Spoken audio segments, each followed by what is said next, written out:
Good morning, everybody, and this is your DAX day trade setups for today. So we are at a weekly high. This was the previous weekly high right here, and that is at 16,556.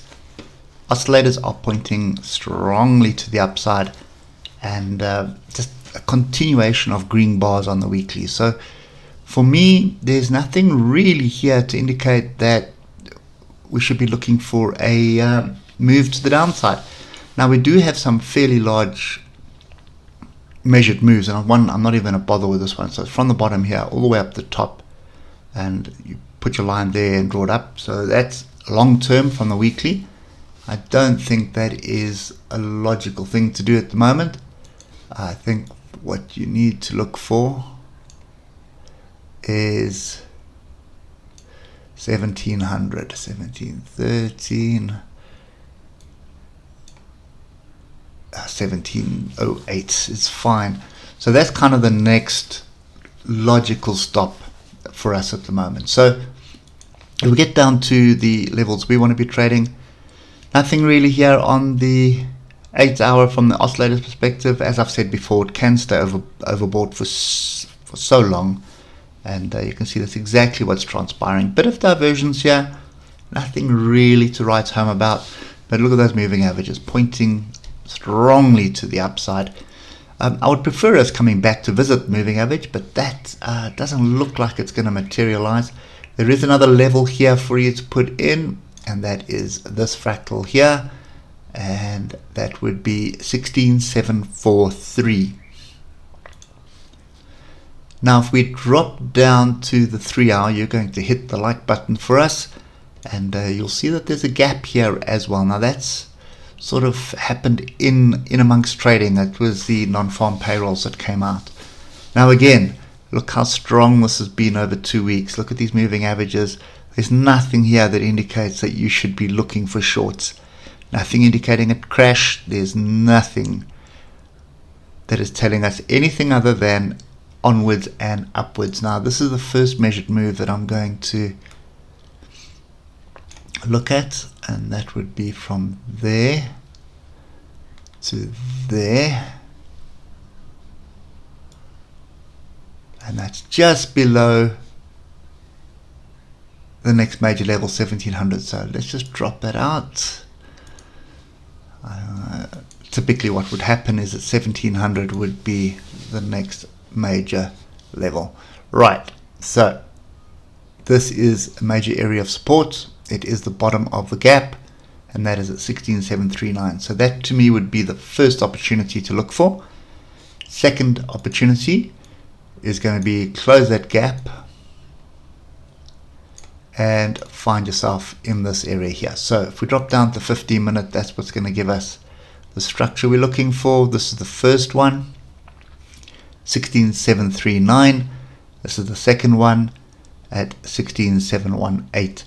So there is another gap that is still open all the way down here, and you can see the confusion with non-farm payrolls. First started going to the downside, then gradually moves to the upside. So each one of these levels here is also going to be a thorn in our side, trying to find the level that we want. There's so many gaps. There's a gap there.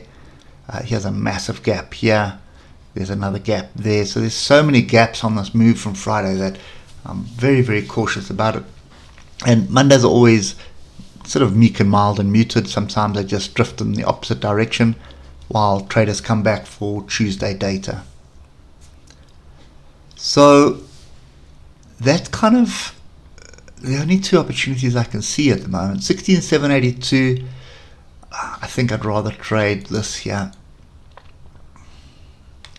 Let's do this. So you can see we're sort of at the top of a range. So I'd rather trade something along the lines of a break and a retest of that area.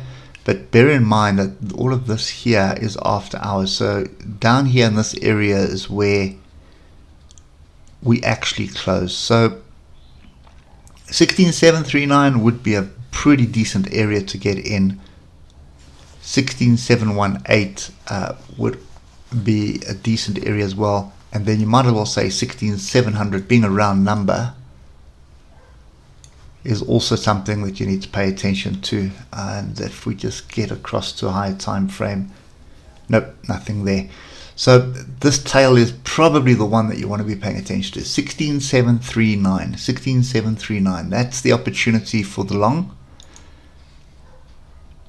If that fails, then I'd be looking at the other opportunities. But for me at the moment, oscillators on the 15 minutes are not agreeing with that. They've separated and starting to cross over. So more than likely looking at this as a little range. So we should have a gap up on the cash market and continuing to the upside. Now it is futures closeout this week. So I think what I'll do is I'll have a look to see if we can find something on the futures, because the futures levels, so your options levels, are going to be a key indicator of what's going on.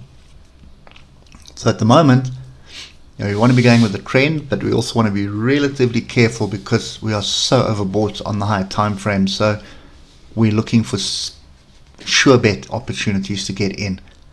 Now this little range here is, break and retest there. That's fairly decent. That's only 40 points. So let's just call it 50 points of risk, which is fairly decent for a continuation up.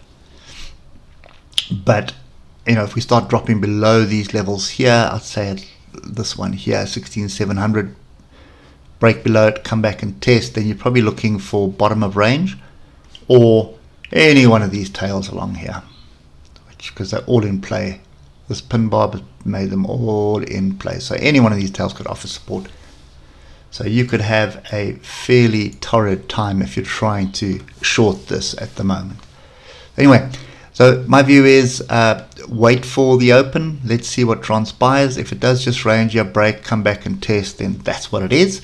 If this little range breaks the downside, then I'd wait in this zone here at around 16,739 for a move to the upside, and I'll be looking for 16,800 as my first level. Break through that, then you start going up in 20-point increments. Okay, that's it for me today. Hope it helps, and we'll catch up with you tomorrow morning. Cheers for now.